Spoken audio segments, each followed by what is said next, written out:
Hello friends, आप सभी का स्वागत है आपके अपने यूट्यूब चैनल ट्यूटर एसआरएस पर। तो जैसा कि आप सभी जान रहे हैं, मैं आप सभी को डीएलएड थर्ड सेमेस्टर के विज्ञान विषय को पढ़ा रहा हूं और इसमें हमने अभी तक 4 अध्याय पढ़ लिया है और आज हम 5वें अध्याय को पढ़ेंगे जिसका नाम है प्राकृतिक संपदा तथा ब्रह्मांड जीव। ठीक है, natural resources and universe organism के बारे में आज हमें पढ़ना है, 5वें अध्याय के बारे में पढ़ना है। ठीक है, तो चलिए शुरू करते हैं, देखते हैं हमारे 5वें अध्याय में क्या है। और जिन्होंने भी अभी तक हमारे चैनल को सब्सक्राइब नहीं किया वो हमारे चैनल को सब्सक्राइब कर लें, बेल की घंटी बजाएं ताकि जैसे ही नई वीडियो आए आप तभी तक तुरंत नोटिफिकेशन पहुंच सके।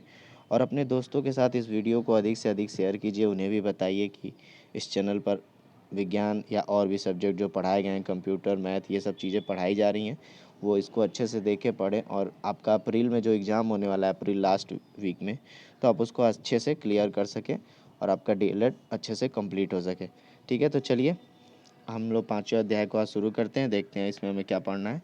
तो देखिए यहाँ पे हमें पढ़ना है प्राकृतिक संपदा एवं ब्रह्मांड जीव। मतलब कि इसकी जो इंग्लिश होगी वो होगी नेचुरल रिसोर्सेज, जो प्राकृतिक संपदा है जिसका हम लोग प्रयोग करते हैं अपने जीवन में, उसके बारे में पढ़ना है। प्राकृतिक संपदा मतलब आप समझ ही रहे होंगे, जो हमें सूर्य की रोशनी मिलती है, ठीक है, या फिर और भी चीज़ें जो हैं, वो उन सभी चीज़ों के बारे में, जो जल है, वायु है, अग्नि है, आकाश है, ये सब क्या है, ये प्राकृतिक संपदा है जिसका हम लोग प्रयोग करते हैं अपने जीवन में और हम अपने जीवन को अच्छे से जीते हैं, या फिर हम अपने जीवन को अच्छे से इन सभी चीज़ों इन्हीं के माध्यम से हम अपने जीवन में आगे बढ़ते हैं। इनके अगर ये जल, वायु, अग्नि, ये सब चीज़ें न रहें तो हम जी नहीं सकते हैं। ठीक है, तो चलिए इसके बारे में देखते हैं, इसमें पढ़ते हैं क्या क्या है हमारे लिए। तो देखिए जो पहली हेडिंग है वो है प्राकृतिक संपदा। ठीक है, मतलब नेचुरल रिसोर्सेज, जिसमें वही मैंने आपको बताया कि प्राकृतिक संपदा क्या होगा। तो देखिए जब सृष्टि, तो हम सभी को पता है जब सृष्टि का निर्माण हुआ था तो प्रमुख तत्व, जो 5 प्रमुख तत्व मिले थे, उसमें एक था पृथ्वी। पृथ्वी क्या है, जिस पे हम लोग रहते हैं। जल, जिसका हम लोग प्रयोग करते हैं, पानी पीते हैं। अगर पानी ना रहे, जल ना रहे तो हम फिर जी नहीं सकते, प्यास के मारे हमारी जान निकल जाएगी। ठीक है, वायु, अगर वायु न रहे तो हम सांस नहीं ले सकते, बिना वायु के हम जिंदा नहीं रह सकते। ठीक है, ऐसे ही अग्नि है, आग का प्रयोग के बिना हम लोग नहीं रह सकते। आग नहीं होगा तो हम लोग भोजन नहीं पका सकते हैं, नहीं खा सकते हैं, तो नहीं खाएंगे तो जिएंगे कैसे। फिर ऐसे ही आकाश है, जो हमारी बहुत हर तरीके से मदद करता है, आकाश।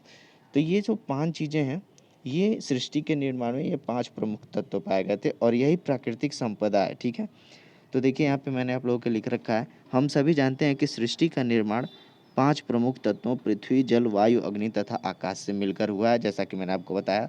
अर्थात इन सभी तत्वों के द्वारा पृथ्वी पर जीवन संभव हुआ है। मतलब कि वही जो मैंने आपको बताया कि अगर ये 5 तत्व ना मिले तो हम जीवन पर, पृथ्वी पर हम अपने जीवन को नहीं जी सकते। देखिए उस 5 तत्वों में एक तो पृथ्वी ही हो गया, अगर पृथ्वी नहीं होगा तो हम रहेंगे कहाँ।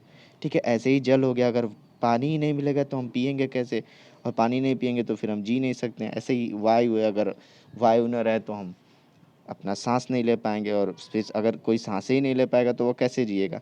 तो ये 5 जो हैं प्रमुख तत्व हैं, इनके बिना पृथ्वी पर जीवन संभव नहीं है। ठीक है, इसके बाद देखते हैं प्राकृतिक संपदा।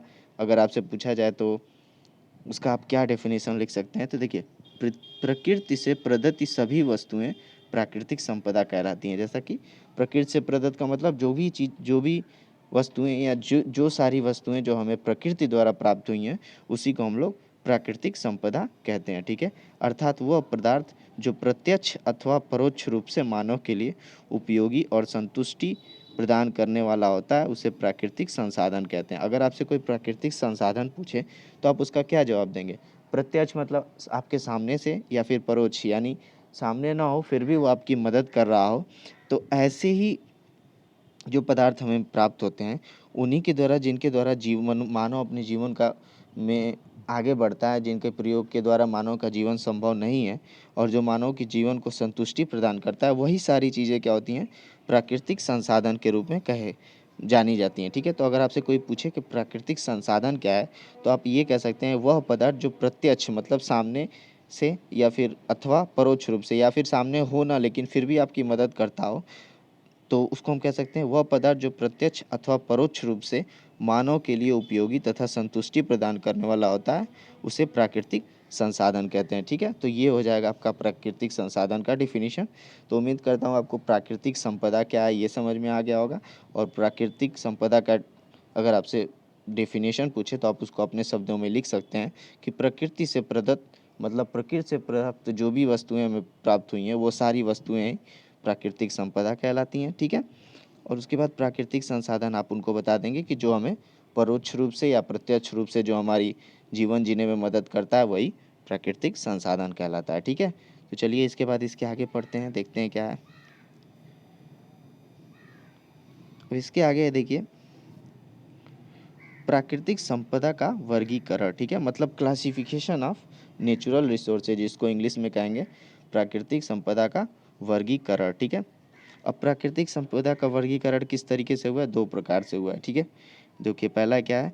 नवीकरणीय। अब ये नवीकरणीय क्या है इसके बारे में हमें जानना है। तो नवीकरणीय क्या है? देखिए, नवीकरणीय या समाप्त न होने योग्य संपदा, मतलब ऐसा संपदा, मतलब ऐसी प्रकृति द्वारा हम प्राकृतिक संपदा हम लोग प्राप्त करते हैं, तो मतलब ऐसा वस्तु जो हमें प्राप्त हुआ हो वो जो कभी समाप्त न हो सकता हो, उसी को हम लोग नवीकरणीय संपदा कहते हैं। मतलब समाप्त न होने योग्य संपदा, जैसे कि सूर्य का प्रकाश या फिर वायु या फिर जल। तो ये सब ऐसे पदार्थ हैं जो हम कभी, या फिर ये ऐसे संपदा हैं जो कभी समाप्त नहीं हो सकते। ठीक है, जैसे जल है।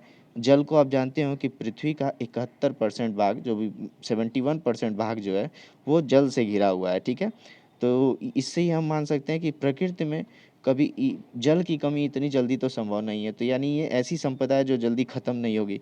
ठीक है, तो अगर 71% ही भाग पानी है तो फिर वो जल आपका इतनी जल्दी कैसे ख़त्म हो जाएगा? तो वही चीज़ है कि नवीकरणीय ऐसा होता है। नवीकरणीय के बारे में हमको ये चीज़ याद रखना है कि समाप्त न होने योग्य संपदा नवीकरणीय संपदा के अंदर आते हैं, मतलब कि जो कभी समाप्त नहीं होते हैं। ठीक है, दूसरा क्या है? अनवीकरणीय, मतलब ऐसा जो समाप्त होने योग्य संपदा हो, जो समाप्त हो जाए, जिस जो ख़त्म हो जाए एक टाइम के बाद, जिसको हम लोग वापस से प्राप्त ना कर सकें, वो क्या है? अनवीकरणीय संपदा है। ठीक है, जैसे जल, कृषि उत्पाद, वन। ठीक है, भूमिगत जल, मतलब भूमिगत मतलब क्या कहते हैं, वो ज़मीन के अंदर जो जल प्राप्त होते हैं, या फिर कृषि उत्पाद या फिर वन, ये सब क्या है? ये अनवीकरणीय है, ये एक दिन समाप्त होने योग्य संपदा है। ठीक है, अब इसमें देखते हैं।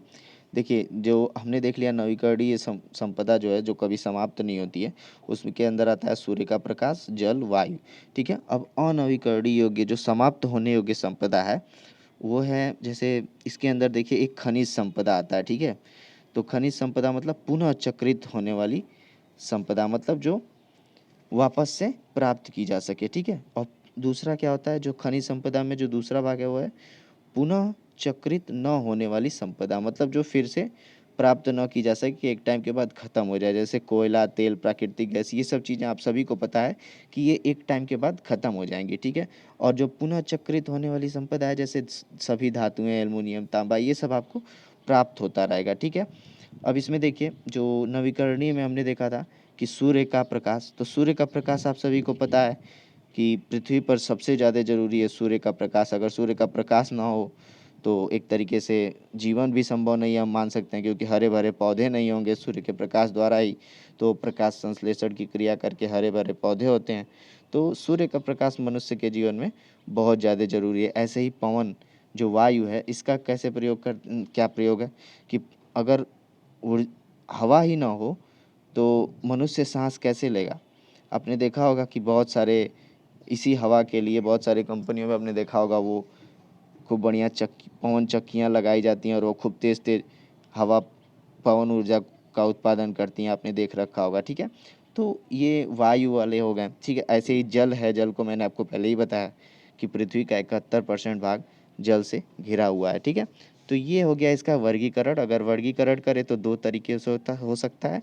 एक है नवीकरणीय, यानी समाप्त न होने योग्य संपदा, को हम नवीकरणीय संपदा कहते हैं और अनवीकरणीय संपदा कौन सी होती है, जो समाप्त हो सकती है।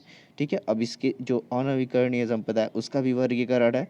उसमें खनिज संपदा, मतलब उसमें एक आता है कि एक हो जाएगा आपका पुनः चक्रित होने वाली संपदा, मतलब जो फिर वापस से आपको प्राप्त हो सके, उसमें सभी धातुएं, एल्युमिनियम, तांबा, ये सब चीज़ें आती हैं। फिर दूसरा क्या होता है, पुनः चक्रित न होने वाली संपदा, जैसे कोयला, तेल, प्राकृतिक गैस, ये सब क्या होगा, एक टाइम के बाद खत्म हो जाएगा, फिर आपको प्राप्त नहीं हो पाएगा। ठीक है, तो ये हो गया इसका वर्गीकरण, प्राकृतिक संपदा का वर्गीकरण। अब इसके बाद क्या है, अगली हेडिंग देखते हैं, प्राकृतिक संपदा के नष्ट होने के कारण। ये जो प्राकृतिक संपदा हम देखते हैं, ये नष्ट भी तो हो जाता है कभी कभी, हमने देखा है। तो इसके क्या क्या कारण हो सकते हैं उसके बारे में हम लोग जानते हैं। तो देखिए यहाँ पे मैंने कई सारे कारण लिख दिए हैं।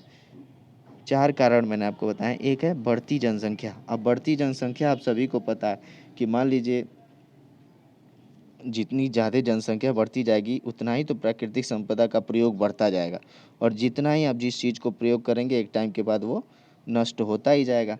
ठीक है, तो एक चीज़ ये हो गया कि हमें जनसंख्या वृद्धि पर कंट्रोल करना चाहिए। ये जो जनसंख्या बढ़ रही है उसके अनुसार आवश्यकता की दर भी बढ़ती जाएगी।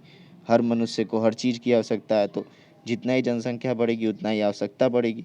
तो एक ये हो जाएगा प्राकृतिक संपदा को नष्ट होने का कारण। ठीक है, दूसरा है उच्च स्तरीय जीवन। ठीक है, अब जैसा कि आप सभी को पता है कि उच्च स्तरीय जीवन का मतलब क्या हो गया कि बहुत सारे प्राचीन समय में हम लोग देखते थे कि लोग गुफाओं में निवास करते थे। ठीक है, तो उनकी जो आवश्यकताएं थी वो सीमित थी।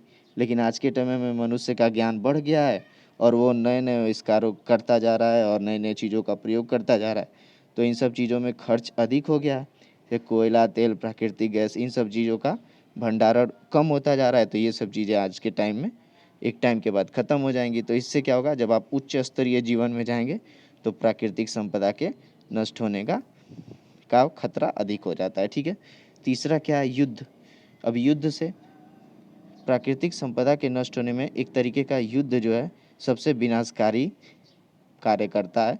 ठीक है, क्योंकि जब युद्ध होगा तो हर चीज़ें नष्ट हो जाएंगी। युद्ध से तो पता है देश खत्म हो जाते हैं, जगह खत्म हो जाता है, कुछ पता ही नहीं चलता है कुछ है कि नहीं। ठीक है, तो प्राकृतिक संपदा के नष्ट होने में एक युद्ध भी बहुत बड़ा कारण है। फिर चौथा क्या है, प्राकृतिक संपदा का दुरुपयोग, मतलब कि मिसयूज जो हम लोग करते हैं नेचुरल चीज़ों का, एक वो है जिसकी वजह से प्राकृतिक संपदा नष्ट हो जाती है।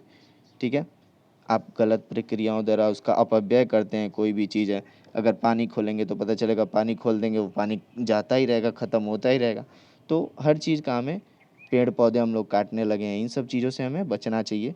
जब ये पेड़ पौधे अगर हम काट देते हैं तो फिर प्राकृतिक संपदा एक टाइम के बाद ख़त्म ही हो जाएगी। तो ये सब चीज़ों को बचाव करना चाहिए। तो ये जो 4 कारण हैं प्राकृतिक संपदा के नष्ट होने के, जैसे बढ़ती जनसंख्या, उच्च स्तरीय जीवन, युद्ध और प्राकृतिक संपदा का जो दुरुपयोग हम लोग करते हैं। ठीक है, तो ये है आपका 5वें अध्याय का हल्का फुल्का डिटेलिंग जो भी हमें पढ़ना है। जैसे प्राकृतिक संपदा क्या हो गया, प्राकृतिक वस्तुएं क्या होती हैं, प्राकृतिक संपदा का वर्गीकरण हम लोग जान लिया, प्राकृतिक संपदा के नष्ट होने का कारण क्या है, ये सब जान लिया। अब इसके बाद हम लोग अगले जब हम लोग अगला वीडियो पढ़ेंगे तो उसमें हम लोग विभिन्न संपदाओं एवं उनके संरक्षण के बारे में पढ़ेंगे, जैसे वन संसाधन, जल संसाधन, इन सब चीज़ों के बारे में हम लोग अगली वीडियो में पढ़ेंगे। तो चलिए, तब तक के लिए आप हमारे चैनल को सब्सक्राइब कीजिए और अपने दोस्तों के साथ इस वीडियो को अधिक से अधिक शेयर कीजिए। चलिए मिलते हैं अगली वीडियो में, तब तक के लिए धन्यवाद।